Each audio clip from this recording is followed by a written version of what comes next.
I just signed my first lease in Boston, and at multiple points in the process, I was left wondering, am I getting played? It is February 27th. I'm looking for a place starting September 1st. Oh, there's a broker's fee. Some of these kitchens have been quite horrifying. I discovered we were charged an unauthorized fee. Seriously? I did get it back though. This is how not to get ripped off when you're renting in Boston.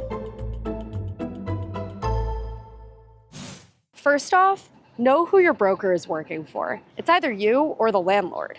When you're browsing apartments online, you might see listings that say things like special offer, no broker's fee. But those aren't actually a special offer. The law says that as of August 2025, whoever's hired the broker pays their fee. But I found out it's not always straightforward. There's this one as well. Great location. Oh, there's a broker's fee. So this is a listing in Somerville, but I can see it listed in 4 other websites by 4 different brokers. The key here is to find the listing agent. That's the person working for the landlord. You want to ask them, are you the MLS broker? Do you have permission from this landlord to show this unit? Most likely, they're going to say yes. And that's the flag that tells you they're already working for the landlord. Remember, if the broker is working for the landlord pays the broker fee. Everybody else is just using the system to try and get tenants to contact them and grab that fee.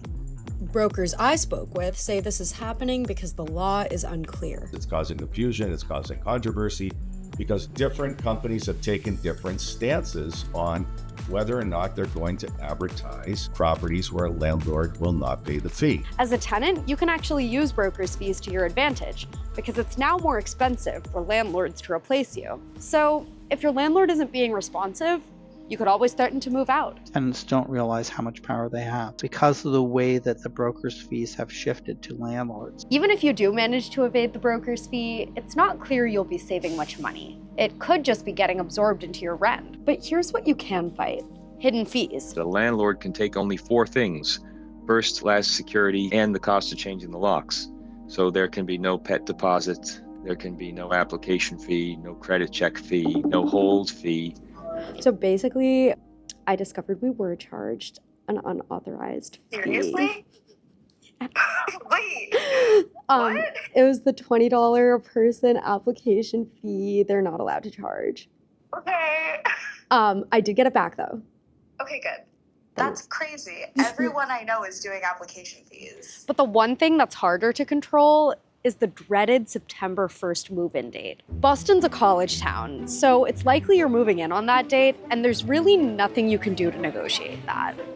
Which leads to some people doing this. The Store Road, it is a phrase that's unique to us in Boston. And the streets of Boston looking like this. It's a ritual known as Alston Christmas. If you're moving into a new apartment September 1st and the previous tenants left the day before, be prepared for less than ideal conditions. A large landlord that has an experienced team will manage an overnight turnover. They can repaint, they can clean, they can fix stuff. A small landlord cannot do that. When you move in, make sure you take pictures of the space so that you have some evidence of bad condition if you need to get things fixed after that September 1st rush. You might be wondering at this point if it's even worth it to try to move to Boston, but I'm here to tell you it can be. Woo! YOLO. The rental market just takes some getting used to. That's everything I learned, but I'm curious to know more. Do you have any other tips for first-time renters in Boston? Let us know in the comments.